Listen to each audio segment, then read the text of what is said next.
Hi, I'm Jan from Velomobile World. This week we put quite some solar panels on the roof. In totally we have 80 kilowatts installed solar panels. So we have on this one to the east we have a little bit, and to the west we have more panels.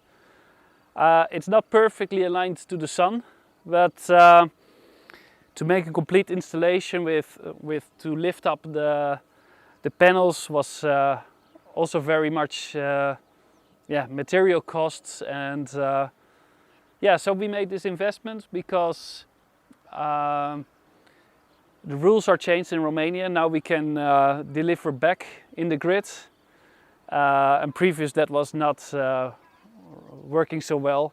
So now it's also financially beneficial to have solar panels. So we can generate quite of our energy by ourselves. I hope this is enough for what we need, but we will see in a couple of months how the production is. We live in a very good country for solar energy because we have a lot of sun.